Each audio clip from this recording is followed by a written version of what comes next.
कई नौजवान आते हैं कि सर मुझे भारतीय सेना में नौकरी चाहिए। मैं उन्हें यही बोलता हूं कि भारतीय सेना नौकरी का साधन नहीं है।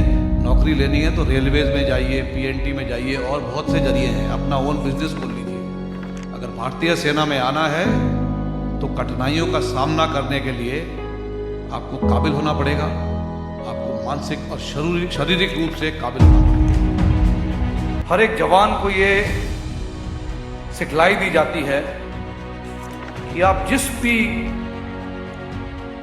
कार्य को करने जा रहे हैं, आपने इन 5 शब्दों को ध्यान में रखना है। वो है नाम, नमक, निशान, वफादारी और इज्जत।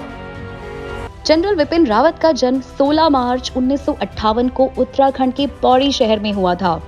उनके पिता lieutenant general Lakshman Singh Rawat deputy chief of army staff के पद से रिटायर हुए थे। जनरल विपिन रावत की शिक्षा देहरादून से हुई और इसके बाद वह खड़कवासला में राष्ट्रीय रक्षा अकादमी और देहरादून की भारतीय सैन्य अकादमी के छात्र रहे। 11वीं गोरखा राइफल्स की 5वीं बटालियन में जनवरी 1979 में कमीशन लेने वाले जनरल रावत ISA से पास आउट होने वाले अपने बैच के श्रेष्ठतम कैडेट थे।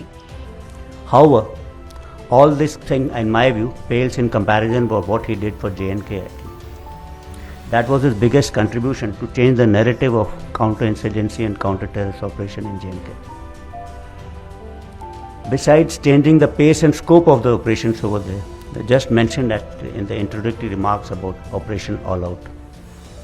So whatever relative peace we enjoy today in JNK is, to, in my view at least, is a fallout of what he did actually as a Chief of Army Staff. A bit of a hardline kind of an approach, but I think that was required at that particular time. The country has lost a great patriot, a visionary, a strategic thinker. Indian Army has lost a great general, a great leader of the Indian Army. Here is one man who was always very positive, very optimistic. For him nothing mattered but the nation. But he was always a person who was very, very forward-looking and who was very determined to achieve the results and whatever it may be the cost. But more than a great soldier and more than a great hero and a great planner and a military thinker, he was also a great human being. स्वर्गीय general Vipin Rawat की सोच को आगे ले जाने के उद्देश्य से GBR memorial foundation of India का गठन किया गया है। फाउंडेशन पिछले कुछ वर्षों से जनरल विपिन रावत की पुण्यतिथि पर कार्यक्रम कर रही है।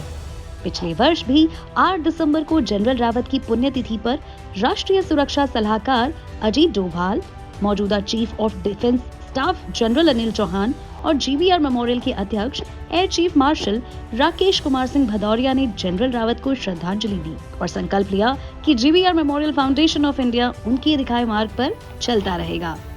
So in order to really carry forward his legacy for his contributions to the military prowess and essentially towards the strategic capability of the country, and the intent of this foundation is to empower the youth and to enable and support them in all and every way possible